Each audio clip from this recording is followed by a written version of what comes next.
And one of the ways is what's going to play into tonight's episode name, which is Tehlu Take the Wheel. Because he binds... Tehlu Take the Wheel, baby. Tehlu Take the Wheel. He binds Incanus to a wheel. Hey, everybody, and welcome back to the Spines and Spirits podcast. Tonight, I am your guide. My name is Adam, and I'm here to tell you the sky is blue. No, it's not. And I am Gerald, and this time it's with a J, y'all folks.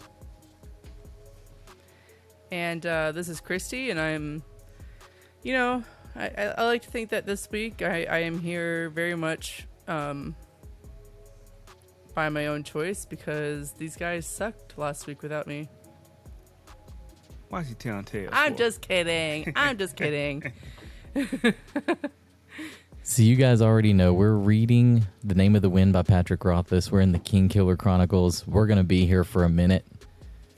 That's the Spines part of our name. Gerald, you want to tell them about the spirits?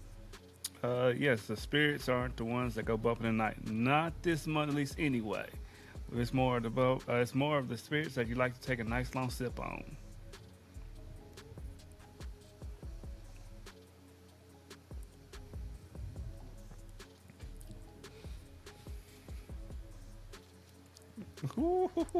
That's right, you guys. This week we are still on the Chattanooga Whiskey, the cask strength. Gerald, what's the proof on that? That's a 111, baby. 111. Ooh, that is 111, and Christy is feeling the burn. Ooh. Oh my goodness. There's something behind you, Adam. Do you want to introduce the guest that we have behind you? Yeah, so tonight we have a guest, and his name is Quoth. And behind me, spelled out in about a third of the first book, The Name of the Wind, is our lovely protagonist. I was talking about the other guest, though, Adam. Like the... I can't see him on my screen. Yeah. Y'all see him? Yeah, you got to open it wider. You wanted to bring it out. That's what she said. And guest number 2, right here. Guest number 2 is the Chairman Meow. Just hanging out like a hair in a biscuit. He's our least attractive animal. We call him the Meg. He's the Meg of our house. So we left you guys last week with chapter 22. It was just your boys, but the lady is back. We stopped where we think it's going to pick up kind of heavily as we move forward. We're looking forward to hopefully making a little progress tonight, but there's 2 big chapters this week, so we're going to see how far we make it. Yeah. Oof.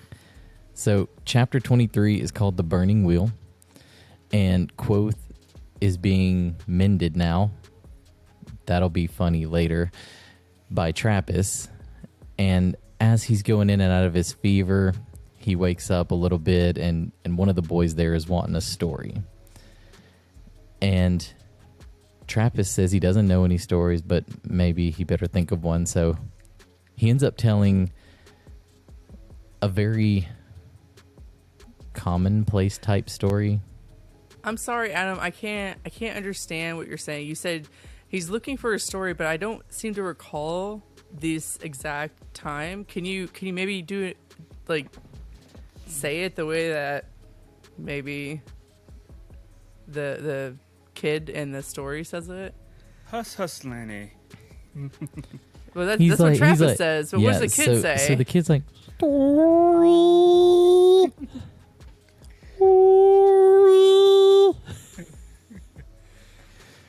So y'all, Adam has a little bit of the bug that I had last week, and so he said he couldn't do any impressions tonight. So we're gonna give him a big thumbs up for that. We'll see how it goes moving forward. Maybe that 111 is going to burn it out of me. So, like I said, quotes on the mend. Trappist starts telling this story, and it has to do with Tehlu essentially creating himself to be born into the realm of men, and the name that he is given in this is Minda, which is, he's on the mend, Minda. I never thought of that on that way. That was clever. No, that was a dad joke. That's what that was.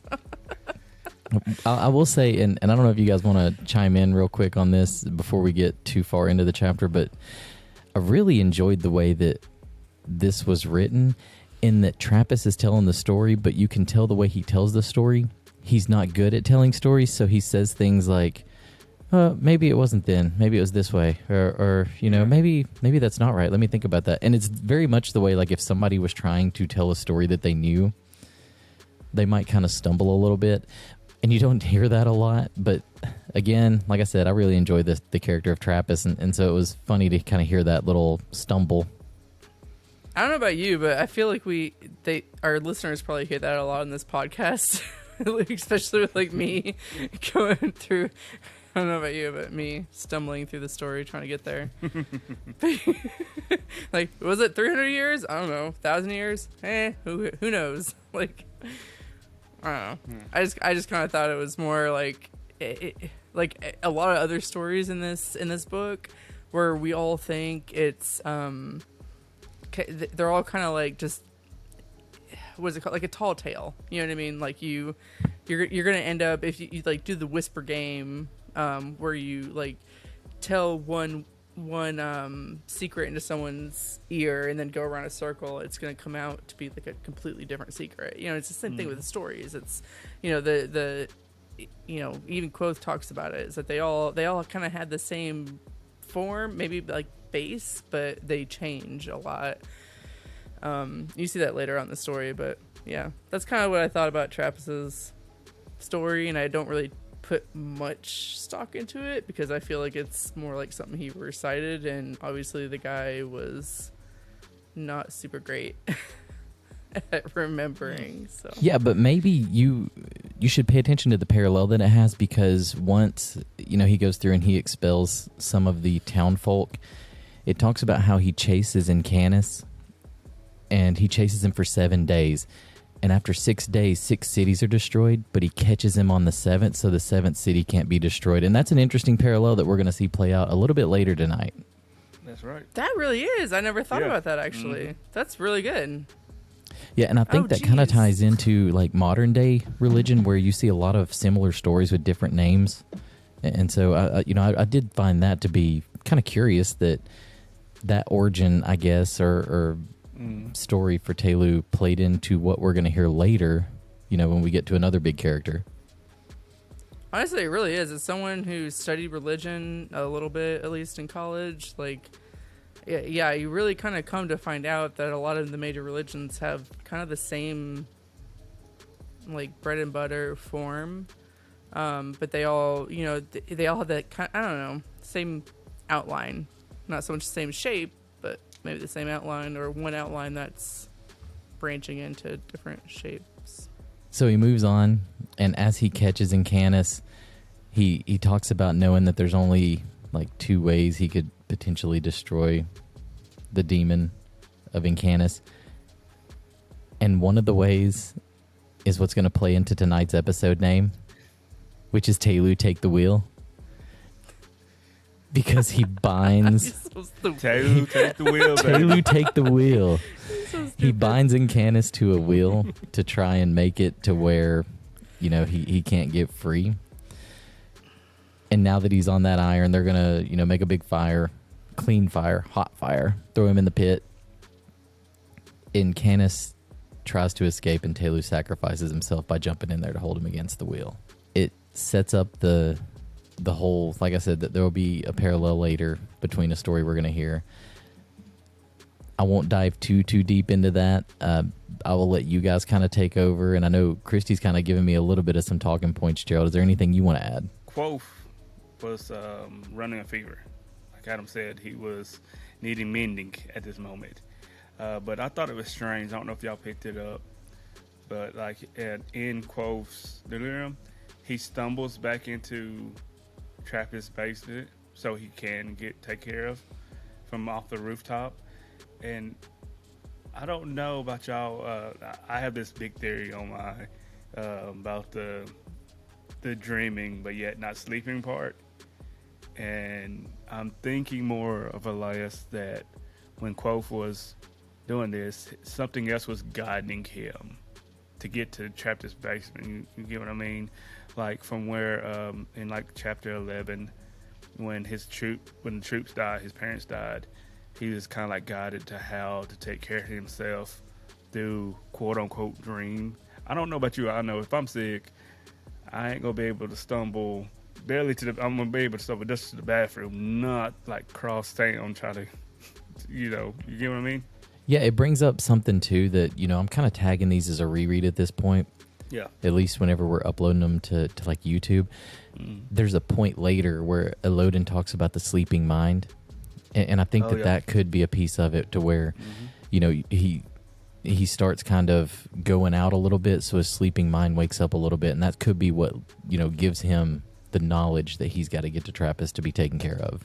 Honestly, I was gonna say I kind of disagree, and I think it's more basic than that. I think it's just human, instinct, survival. You know what I mean? Like, I feel like if anybody was that bad off, they would eventually lop their way to the hospital.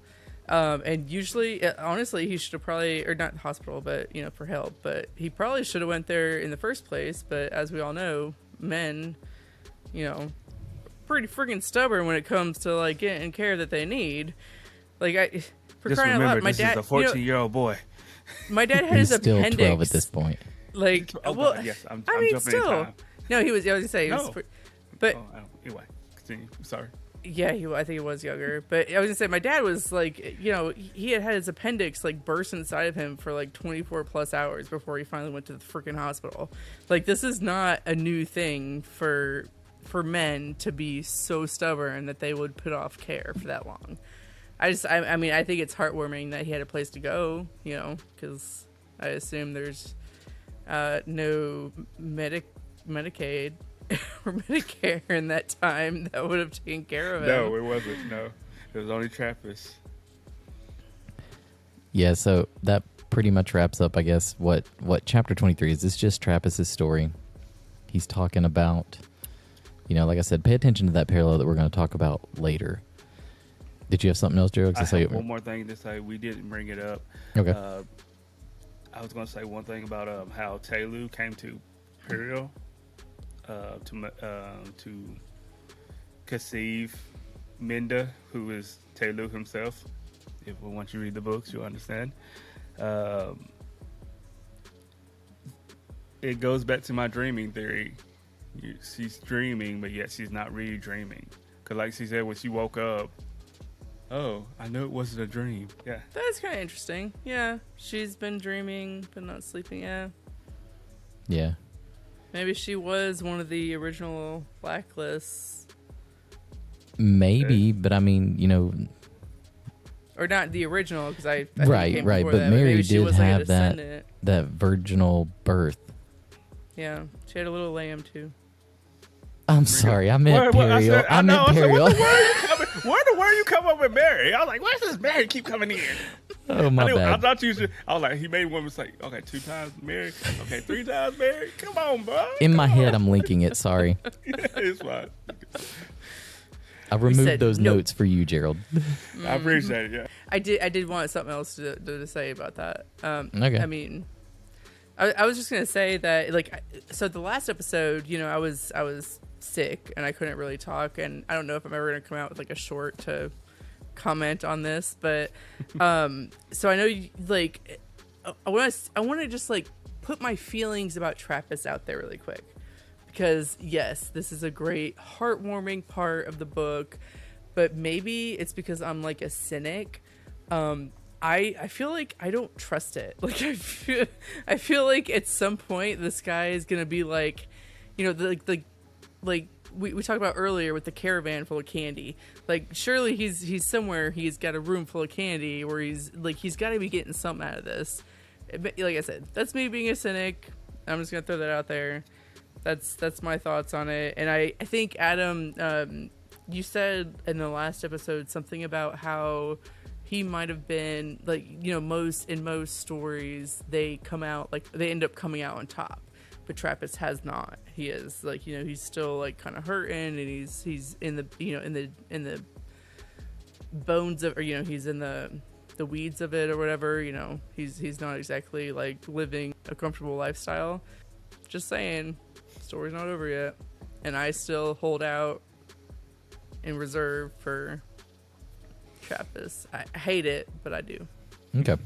Chapter 24 is called The Shadows Themselves. This is where there's the time jump that Gerald was talking about, and it's actually 3 years. And so Quoth is going to be talking about his, he didn't even realize it, but he's celebrating his 15th birthday. Something else that it talks about here where he mentions that he has learned to skirt around dinner addicts, people who, when they get so addicted to something, it bleaches their teeth white. And I think that that's pretty funny later because you could say he becomes a dinner addict later. True. I'm just going to go ahead and take this opportunity to say I'm so sorry for my kids that have to deal with him and his dad jokes. And, I One of them's regret. face palming and shaking her head looking at me. Is she really? Yeah. Of course. It's bad, babe. This is a pretty short chapter, and I think there's a big moment here where Quoth is on the rooftops. He hears somebody that could be like day one Quoth when he was jumped by Pike and the gang. He sees it. He picks up a tile. He wants to intervene, but he's like, there are some fights that are not worth having, and this is one of those to me. So he curls up with a blanket and ends up just not doing anything. And before I let you guys comment, I want to go on to the next chapter real quick, the very beginning of it, which is an interlude, which he's going to comment on this. And he talks about the regret that he had for not helping that kid. And it's one of those moments where, to me at least, I think you're damned if you do and you're damned if you don't. Because if he did try to help, maybe he gives away his hiding spot. Maybe he ends up dying in the streets of Tarbian. But if he does help also, there's another possibility where he scares the kids off. They run away. He saves this other kid's potential life, or maybe some deformities or bleeding out, slow death kind of thing. I don't know. What were your guys' thoughts on that? This chapter, like you said, it gets a little bit darker. I want to go with the way I read it and then saw it. I'm not going to get too graphic into it, but these gang of kids has pinned down this other kid, younger. Actually, the book says that they was almost like young adults almost, and they was tormenting this kid. Quoth is seeing this, and the child is crying out for help and everything else. And basically, Quoth says, "Yeah, I was caught like this beforehand." I think he feels more powerless than what he can do. You know what I mean? Yeah, I mean, he says that. Yeah. And he says that that's his regret. He says if you want to, if there's one thing that he can remember, it's this moment. Mm-hmm. He can't remember the amount of times he took a beating. He can't remember the amount of bones he broke, but he can remember this. Mm-hmm. He could probably tell you what it smelled like. It's a pivotal moment. I think that's one of those times that you really start to see him as less, some heroes might be like Lonray have a strong arm, or some might be great at naming, but I mean, somebody that has this kind of empathy for another human being and still remembers it to this day, I think that's what kind of pulls you to the character. You know what I mean? It's super relatable, and it's super heart-wrenching, and just I admire it a lot. Yeah, it is, and I think it's really heartfelt moving into that interlude where Bast is kind of like, "Oh, Rishi, why didn't you go back to Ben?" And he couldn't, he was a young kid. There's just no way, he wouldn't have survived. He was, what did they say, 3,000 miles away? And we've actually mapped this out. And I mean, he says even later, it's he kind of stayed in his comfort zone, which is understandable, especially with a kid that young and someone who has gone through that kind of trauma. Their comfort zone, sadly, is, starving on the streets of Tarbian. One other thing that I'll talk about too with bleeding into chapter 25 is this the first time that towards the end of it, he says, this is where Scarpy helped wake me up. Scarpy's a big character. Scarpy's the character that the chronicler was, he name dropped saying that they've been looking for him. And yeah, we're going to hit a big piece on that. And there are some things there that I'm going to tie back to Gerald once we get to that point. But Gerald, did you have anything else you wanted to mention? You really don't. Bass don't really know growth like this. You notice this every time it's like something major come out. Rushy. You know what I'm saying? Yeah. It's like He he's always does. shocked. That's a good point. Yeah. It is, and it is. It's funny to say that because, you know, Christy talked about, I think it was in episode 2, about the timeline that's kind of put together where Bast has only been with him about 2 years. Bast has potentially seen him at his best right before whatever crap hit the fan. But yeah, you're right. He doesn't know where he came from. He doesn't know the amount of crap he's been through. But yeah, It really is Quoth kinda knows. crazy. Yeah, but Yeah. Quoth knows about Bass. Like he knows like the inner workings almost, quote unquote. Maybe he knows his mysterious. true name. Yeah. So, Supposedly, yeah. well, no, that's the And only thing I that's- want to bring up on that part. Sorry Okay. about that, Yeah, that's a good Chris. point. Yeah. Very good point. No, yeah, I was gonna say it's not something I thought about before, so that's good. I mean, we also can say about the Chronicler. The Chronicler, I don't know what you mean about, you know, well, why would you? This is the story you're looking for. I mean, that sounds like a base story. All right, so let's move on into chapter 26, which is called Lanray Turned. This is the other big chapter, so we'll kind of bounce back and forth on this chapter. It's a long chapter. yeah. I'm not going to go through it the whole way. I'll kind of speak a little bit, and then if you guys got anything, I'd say just like hold a finger up or something, and I'll pause. Okay. Otherwise, I may toss it your way. It talks about Dockside. It talks about how he heard about this place called the Half Mast, and how there's a storyteller there. One of the things I'll mention right off the bat is it also brings up Pike and how he doesn't go to Dockside because Pike was a part of Dockside. And so what he did was he actually snuck into Dockside, found some of Pike's stuff. And I really like the picture it paints of Pike because so far we hate Pike. We don't like him. He is a punk, right?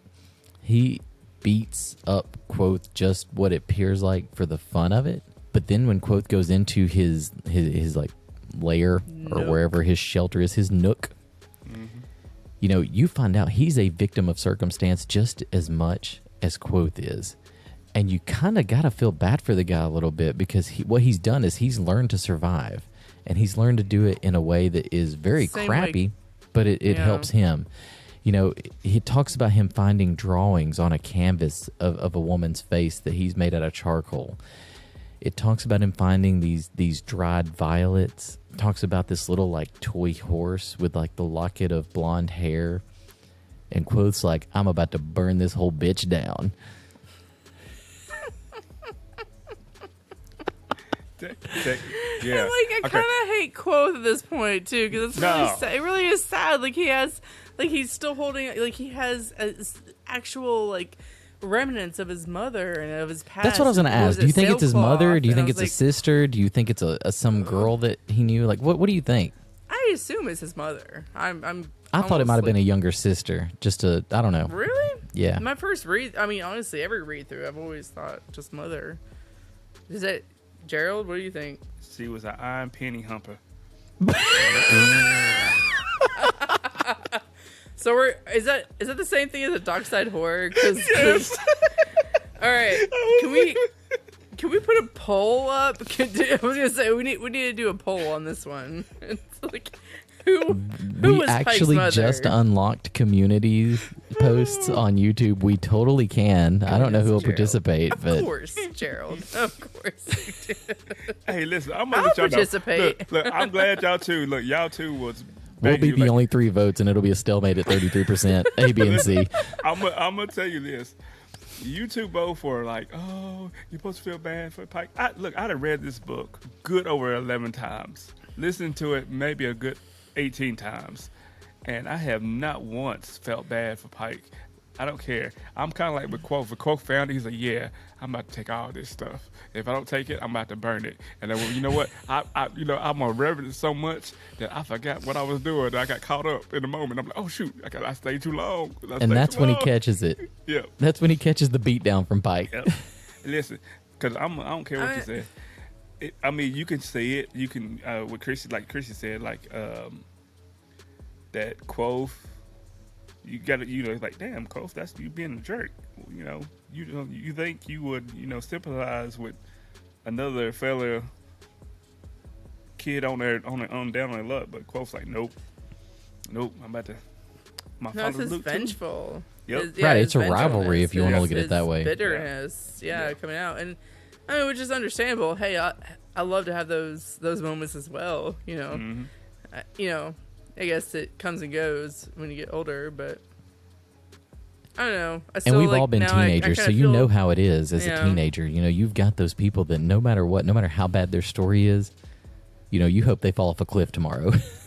But like as a parent, don't you now like feel bad for Pike in the same sense that you might feel bad for Quote? Like he once again, he's a victim of circumstance. Like he only is doing what he knows how to do. Apparently, the only skill he learned was bullying. Quoth was lucky and learned many other skills. You know what I mean? Like, and he Well, that's actually what I had was good saying. Is it values. kind of Like, humanizes him, right? It does. It does. Nope. Jinx. Nope. Yomi. Oh, I'm sorry. I hear Morning y'all, sleeping and in. listen. I'm understanding what you're saying, but it's still my part of me. I'm like, nope. Pike Really? deserved that.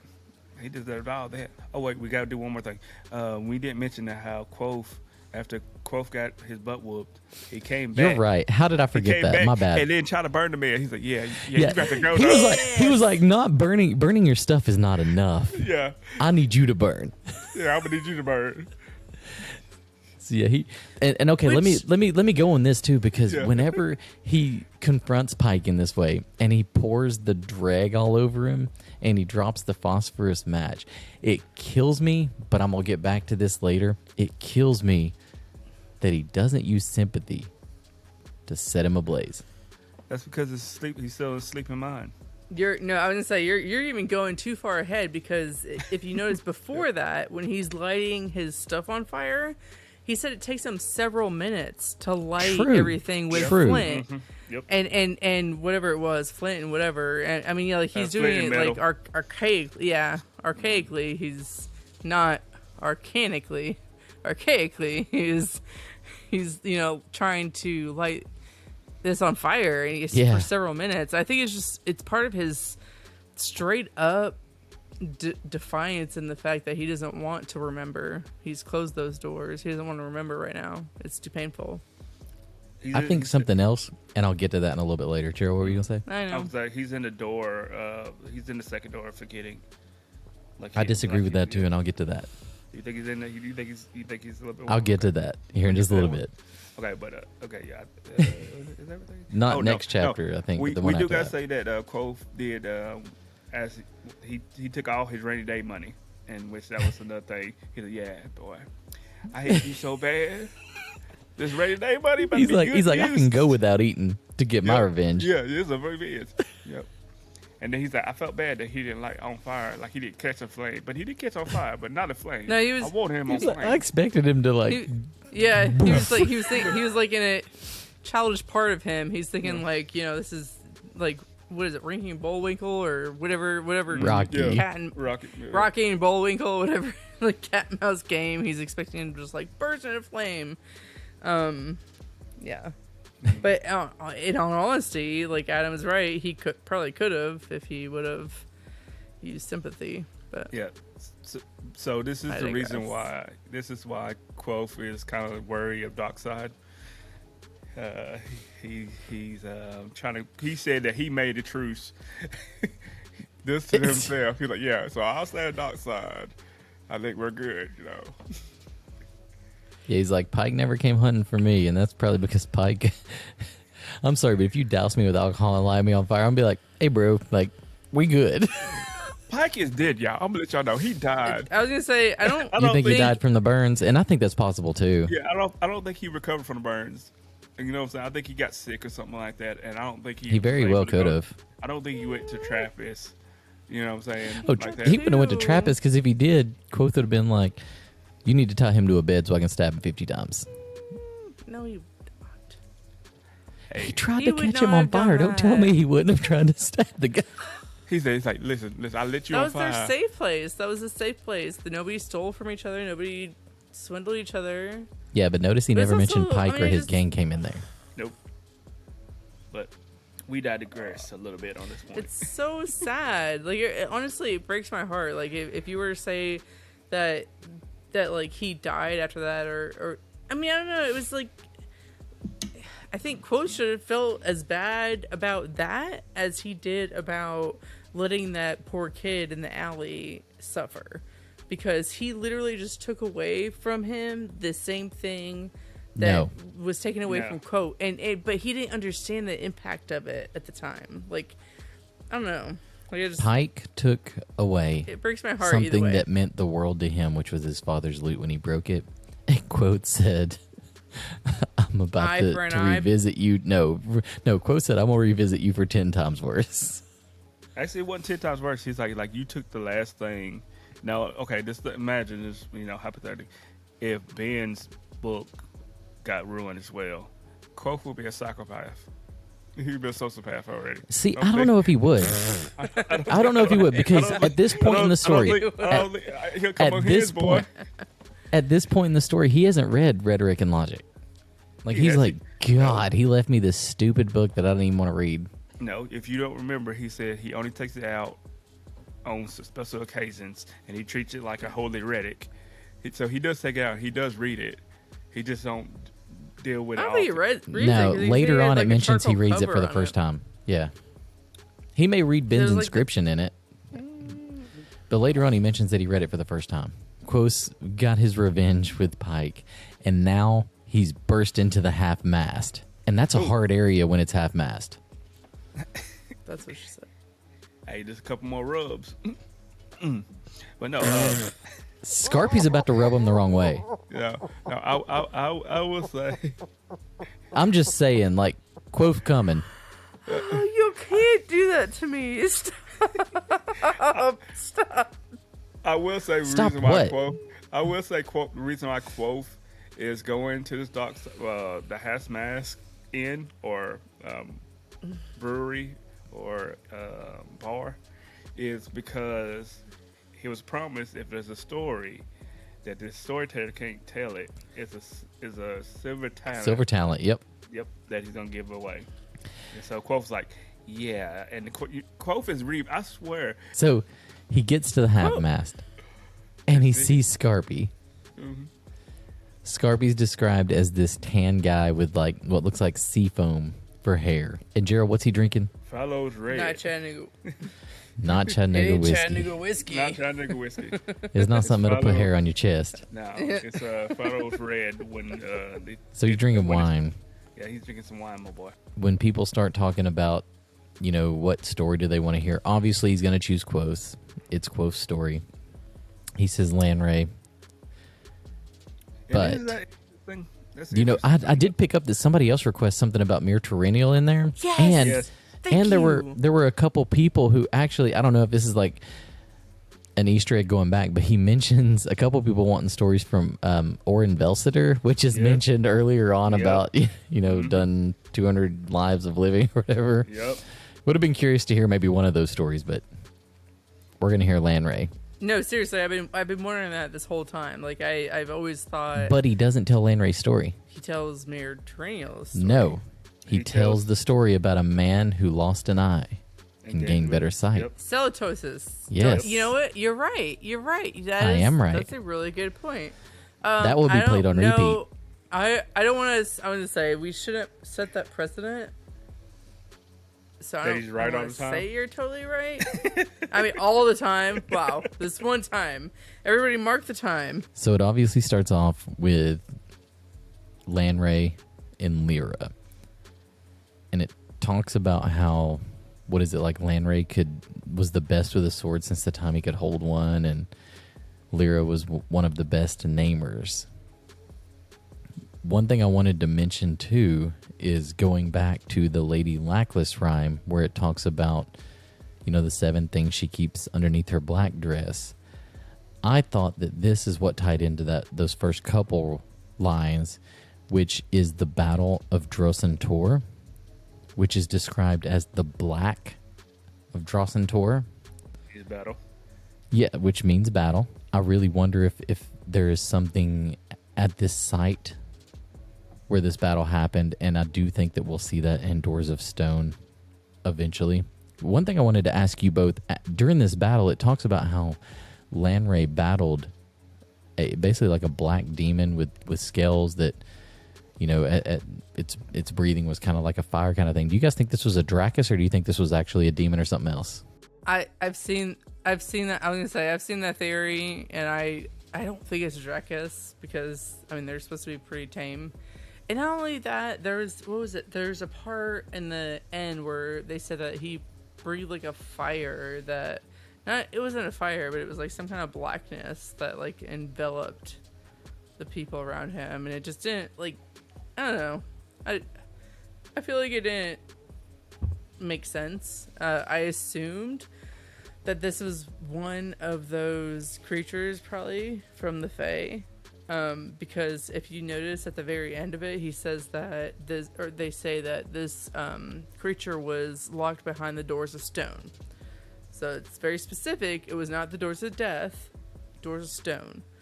And I've kind of always theorized that the doors of stone is the door to the Fae. You know what I mean? It's like, it's the... So does that go back to Gerald's thing that he commented on, where that is the Waystones, the crossing of the Waystones that create the gate? Oh, well, I mean that was told, wasn't it? I'm gonna say like the. I don't think it was told. It's insinuated, but I don't think it's told. No, I'm pretty sure it's told in like the second book. They say that it's the Waystones. It's the Waystones that are the entryways to the Fae. Going back on Adam's point, that was this maybe a Dracus? Yeah, Dracus. You're right. Dracus. I would say it's possible. The only reason I say this is because if we're way going over the first book, we know later on there are namers and there are shapers that also know naming. So could this been one of the creatures that the shapers twisted the name of the Dracus and knowing its true name and caused it to do battle? And that's an interesting point. I guess it could have been. You never thought about that on that point. We just got done listening to, well, not really listening, but it's been a 3-year span after Quoth was sick and everything, that Trappist was telling a story about demons. And then we come to the Lanray story. Is it coincidence, or is it more of Quoth leading you to a path where he needs you to understand something? We're going to get to that parallel just a little bit later, and I guess I can go ahead and jump to that too. Like, not just has Trappist told a story about demons, but he talks about how Incanus burned 6 cities. And if you jump ahead on this, you know, Celatos and Lanray, Celatos sees 6 cities burn. Lanray dies fighting this thing. He kills it. He dies. Lyra calls him back from the doors of death. Do you think something else came back with Lanray, or do you think that is Lanray seeing what's on the other side, and that he realizes that whatever is coming forth is what is going to lead him down his next path? When Lanray dies, say for instance, maybe he sees the timeline, he sees the ebb and flow of time, and he sees what's coming forth, and he knows that it's going to be nothing good, that it's only going to be corruption, and the only way to beat corruption is to, like he says, like, if the choice is weeds or nothing, I choose nothing. I think what Adam's going with is after, well, no, I'm not going to say that part. I would say that it took Lyra 3 times of calling Lyra's name to bring him back. Later on, you'll find out that something happens to Lyra, and I'm thinking it's when she called the 3rd time, she used like all her powers to call it, so she becomes more frail than what you seem it is. That's an interesting theory that you said, though, that did something come back with Lanray? I don't think so, because later on, a couple more pages, you'll find out that Lyra ends up passing on, and there's stories of 3 times the stories. There's like Lyra got sick, Lyra got kidnapped, Lyra died. Lanray says she died by his hand. But I think it's because the way she brought him back.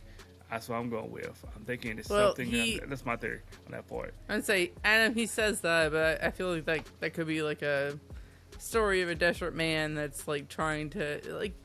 Sometimes men try to.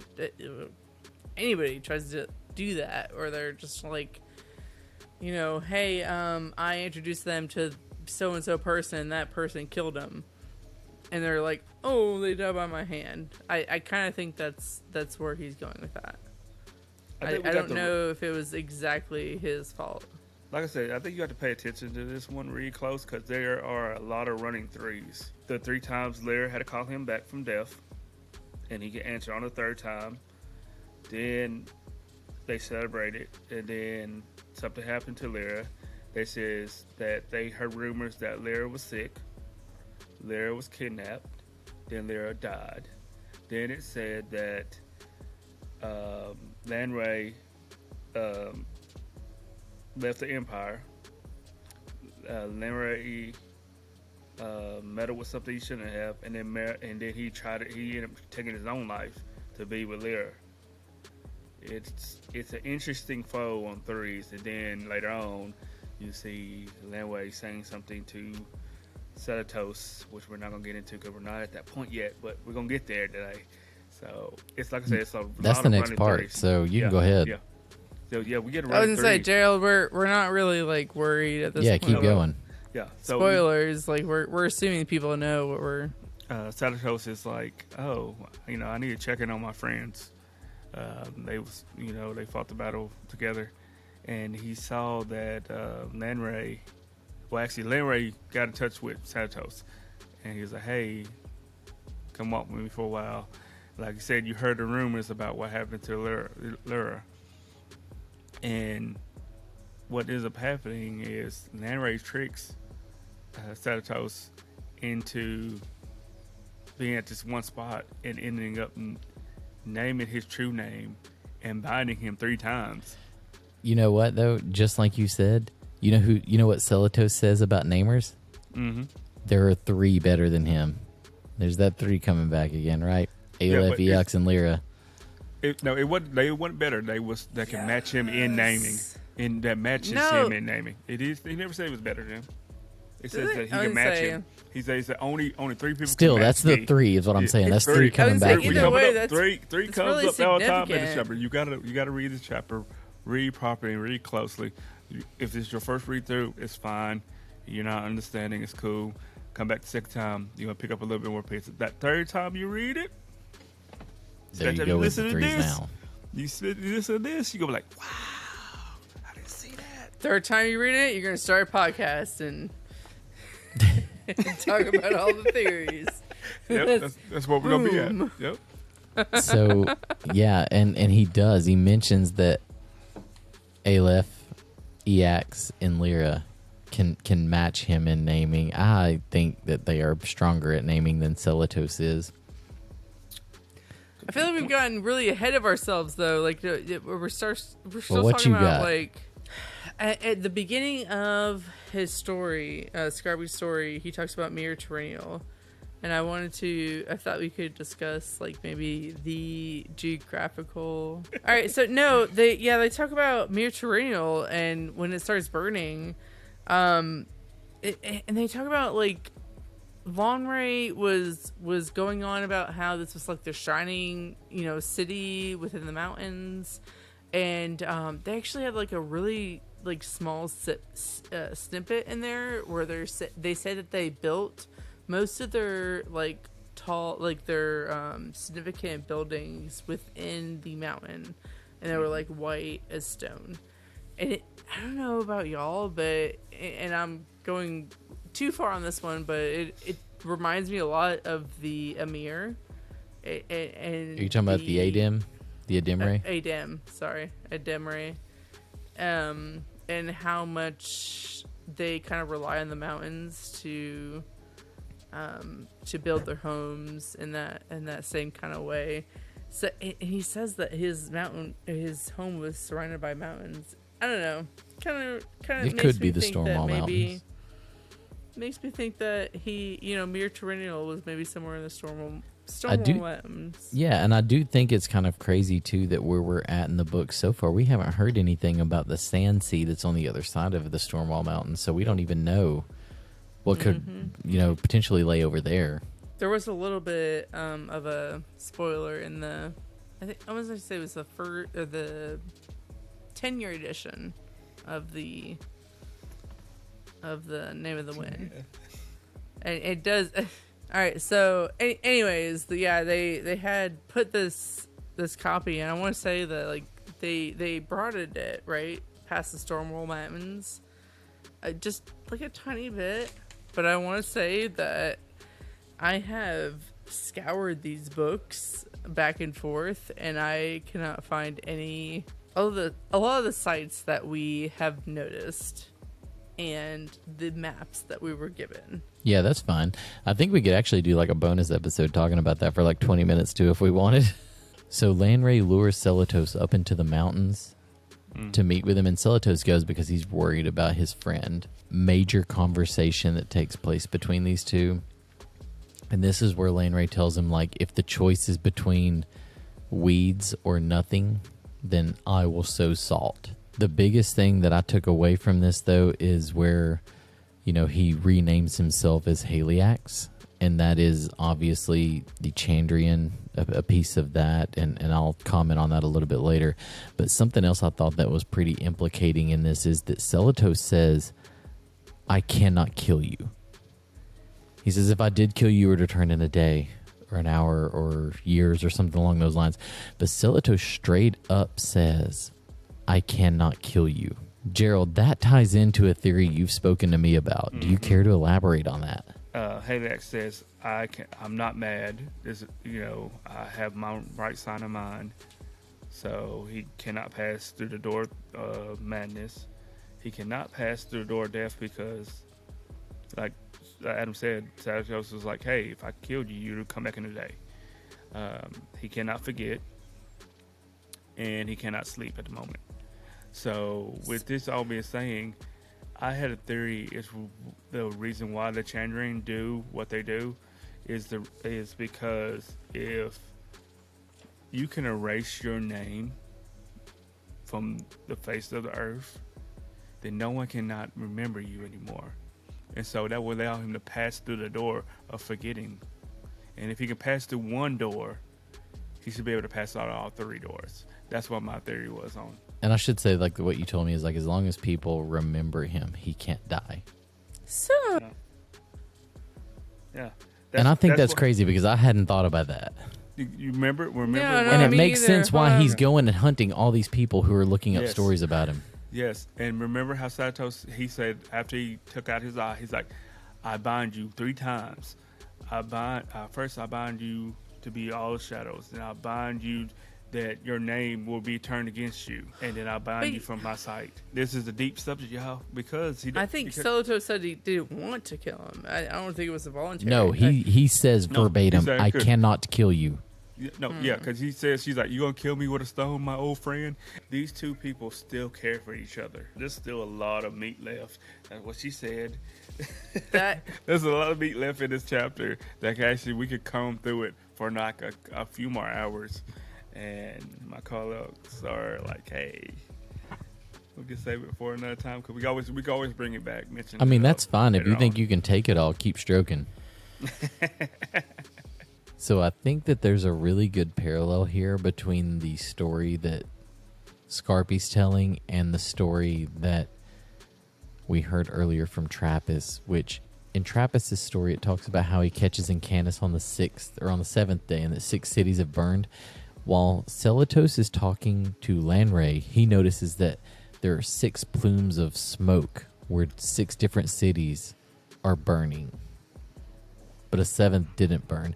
And that ties in very well with what we've seen, or I guess I should say it ties in well with the parallel of Trappist's story where one city survived. I will say one last thing on this chapter, that how, in this chapter, that how Celatos, after he dismisses Haliax, he starts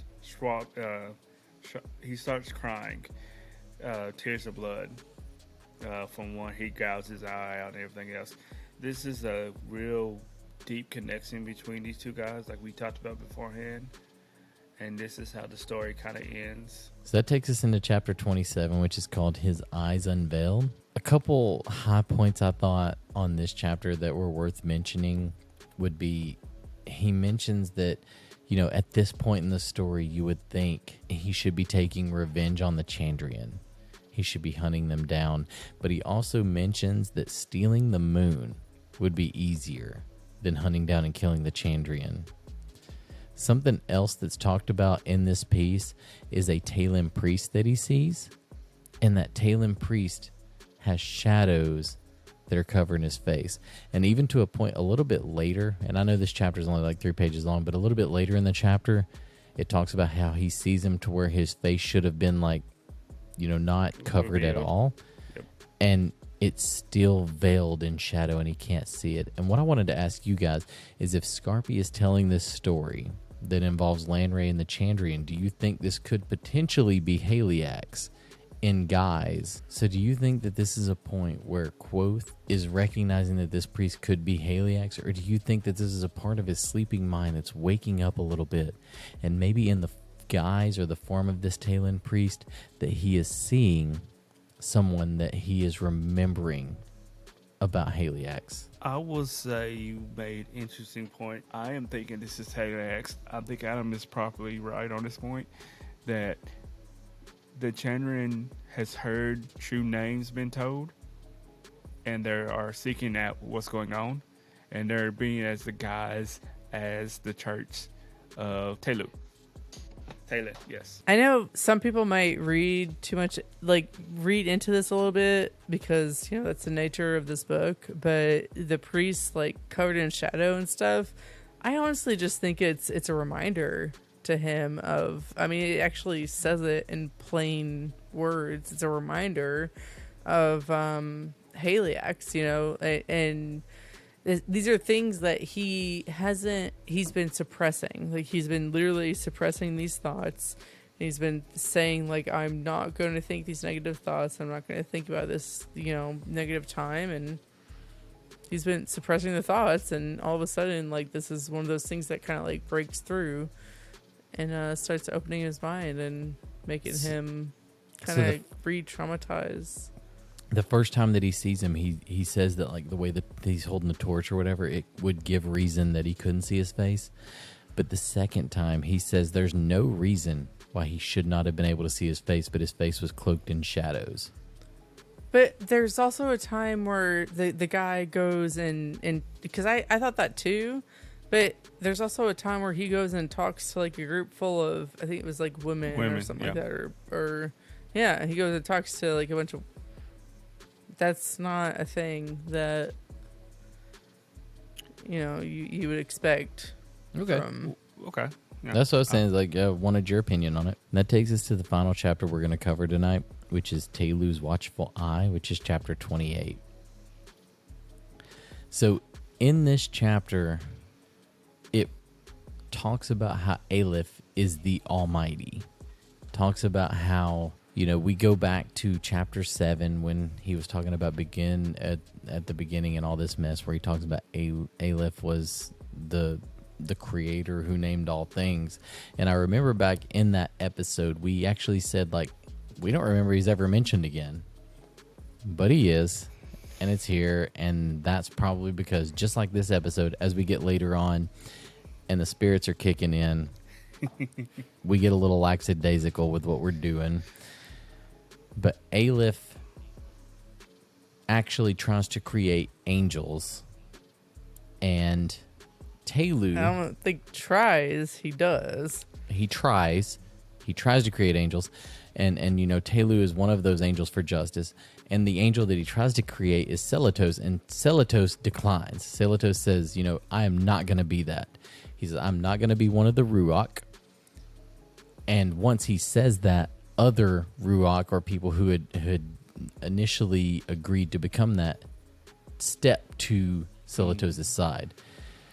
And so Celatos creates the Amir, which is based off of the name of Mir Terrenial.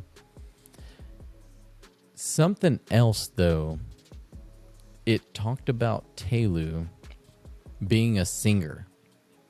And I didn't pick up on this up until this moment. And I'd even said that in the last episode, like, I don't remember there ever being singers. Maybe Quoth's a singer, but Tehlu's a singer. I always assumed, honestly, that the namers like were kind of maybe like the good guys, and that might have enveloped like,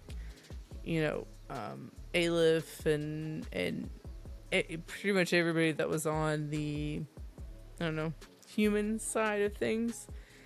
But I kind of think it was, the evidence seems to be pointing to the opposite. He created not just the other world, but it shows later on that he created like the angels, like including Tehlu. Yeah, he gave them wings and of like shadow and bone and fire and all this stuff. But I did think that actually played in well to the story that Trappist said, where Tehlu is very vengeful in that he says, you will be angels of justice. And so Tehlu goes to this woman and basically says, like, people are corrupt and they deserve each other. And it does play well together in that maybe they have a piece of what it actually is, but they don't have the whole story. And so they relate it back to Tehlu because of being vengeful and being spiteful, but it's not actually to Aleph, which is who they actually answer to. Aleph has created Tehlu as an angel. We noticed that after Scarpy says, hey, Tehlu was the greatest angel, someone in the crowd says, I've heard enough. And we find out that the person that said this was a Tehlan priest, in quotes. I don't think it was a Tehlan priest. I think it was something else. But he stops the story. I think it's more like it's, I want to say the justice, is actually who's saying, I think we heard enough, is actually not a justice from the What do you think Tehlu priest. I think he is one of the Chandrian, and I think it is Cinder himself, because it describes his eyes as being dark. Like a goat? Well, not like a goat. It's just got dark eyes. Then it's not Cinder. Cinder's a goat. No. Who do you think is Cinder? I think the justice. He thinks the Tehlan justice is. Yes, and the reason goodness. It's not. Okay. No, it's not. So y'all want to hear my theory? No. Let's hear your theory. Hear the theory. Yeah. I still say no, but what's your theory? We already know that Bass has a glimmer. He has some kind of power to show that he's not who he truly is. In the second book, which I hate saying things since I have to prove my theory hard on this point, the Cathay says the quote, you have bumped into these people a couple times before. Don't worry, it's hard to tell their signs. They hide them so well. So I'm thinking it's more, they can like use a glimmer. They can't really hide their true stuff, but they can hide it to someone to a degree. That's when what have I'm we going seen with. him use a glamour? I'm saying that. When have we seen him use a glamour? But No, I don't care about Bass. Bass. Bass is not a Chandrian. But we've seen Bass do it. Bass is also of the Fae. He's of Are we Fae. saying the Chandrians of the Fae? You could be also saying that point. I don't think Cinder is. We're on this point, but They I'm can't going be, with they the point. are. They have to be. All I'm going with from the point where the justice. Look how if you mirrored the chapters when Cinder was talking to Quoth.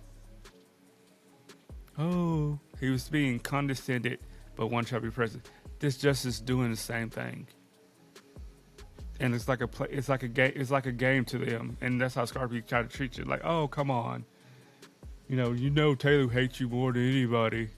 Let me chime in on that, though, because he does say at that point, too, he says it would be, too much for you guys to go after Haliax and the Seven. And Gerald last week was saying that the Chandrian are 8 he thinks it's Helix and the Seven, and that was crazy because good call, Gerald, number one. But number two, what you just said, where he name drops Tehlu. Scarpy says something about like, Tehlu always said. He's not saying that as like, I've read the Bible and Tehlu said. Yeah. So this is what I'm going back to where I said earlier I would comment on Scarpy. I think Scarpy was amongst the Ruach with Tehlu. Yes. I think he knew Tehlu personally. He knew it too specifically. Like he had to have been one of them, right? I think like Scarpy is greater. When you read the Bible, you don't say like, well, Jesus always said or God always said. I think he's greater. Right. So what he says it like what I would say like for like what I said last week, like Ernest at work. Like I would be like, Ernest always says like we ain't jammed up jelly tight. Like he says it in the sense that he knew him personally. Yeah. Mm-hmm.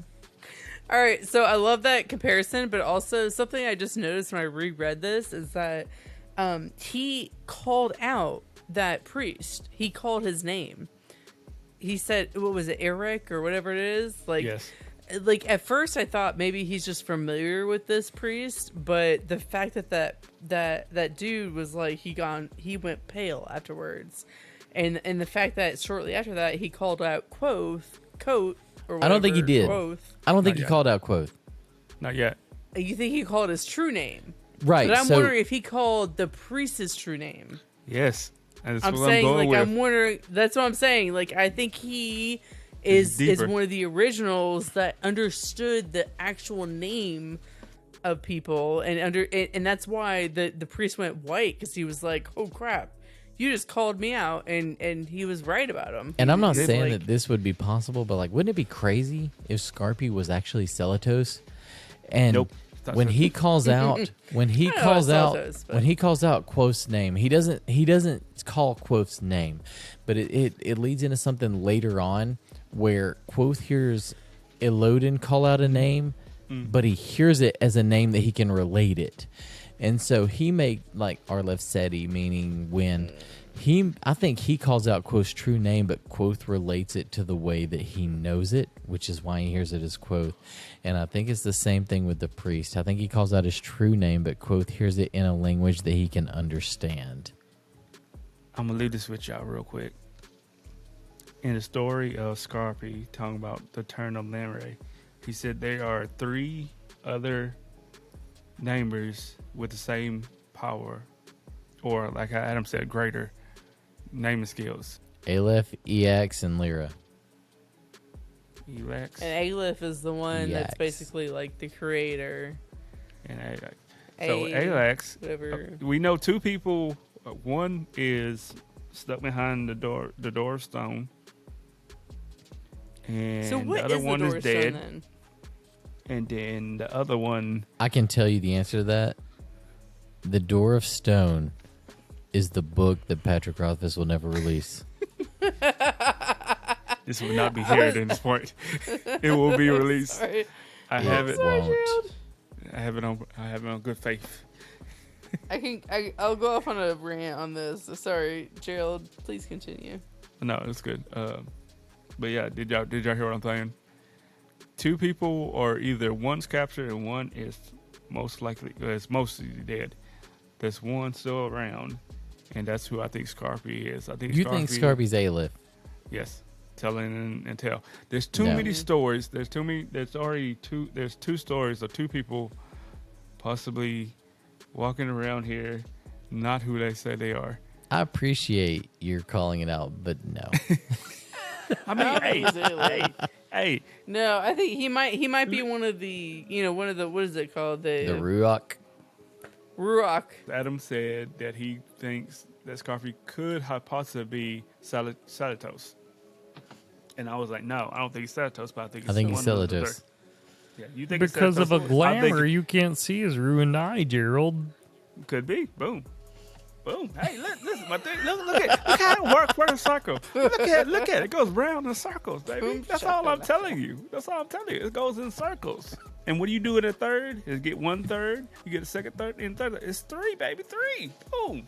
It's easy. Who do you think Scarpy is, Christy? He's got to be at least one of either the Emir or one of the angels. Do you mean Amir or Admir? Or a damn way? Oh God.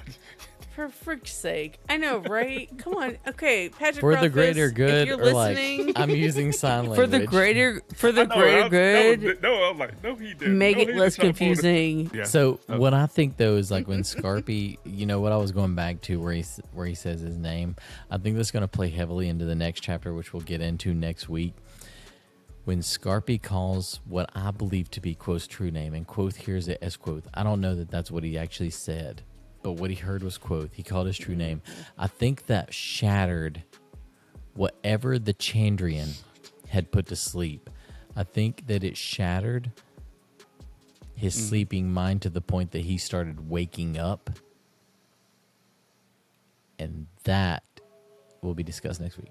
Yes, it would. I disagree. But I love it, and that actually makes sense because I want to say one more thing. There's one more thing for this justice tailing piece. This justice tailing piece has said that, oh, we found ourselves a heretic. You know what? Maybe we should sell him to a Rue troop. And who's the Rue that's still amongst in the building? Quoth. After probably about several chapters that we have heard the Demaru been mentioned, and it's by a justice priest that I also think knows who's in the building. It's the reason why he said it. I think you're wrong, but that's okay. That's fine. You can think I'm wrong, but people think I'm right. They'll know. We'll never be proven wrong because book 3 will never happen. It will work. Stop that. Right? It's gonna happen. I really hate this. I feel like there's and when so it much happens, that I miss this chapter. Or when it happens, I'm gonna look at you both now. I'm like, no, y'all can't read it yet. Y'all gotta wait 2 months before y'all get to read it. I'm just gonna. And I won't be like, I introduced both of you to this book. So we want to thank you guys for tuning in. Again, we are Spines and Spirits. This is episode 4. Tehlu, take the wheel. Somebody had better take the wheel. Yeah, but someone better take this wheel. And Tehlu. This is the last. legally, we should not. Legally, we should not because, Gerald, what have we been sipping on? We've been sipping on that 111 of that cask of the Chattanooga Whiskey. The cask strength of the Chattanooga Whiskey. We are way beyond anybody that should be taking the wheel. So we're going to let Tehlu have it. If you look down in the descriptions, you can find our socials. We've got posts out there on YouTube. Please comment. A lot of those have to do with whether we want Christy on the next episode or not. We're sipping on the Chattanooga Whiskey because that is what we are based out of, just outside of Chattanooga, Tennessee, USA. I want to give a big shout out to our Italian and our England listeners. We appreciate you guys giving us that time to download us and listen to us. Thank you for showing love, y'all. Absolutely. We appreciate it. Like Adam said, his name was Adam. I'm Gerald with a J tonight, and we'll catch y'all on next Tuesday. We will catch you guys next Tuesday, just like Gerald just said. And it will be episode 5 where we are going to bring dinner to the forefront. And this ain't dinner wrestling, y'all. Peace out.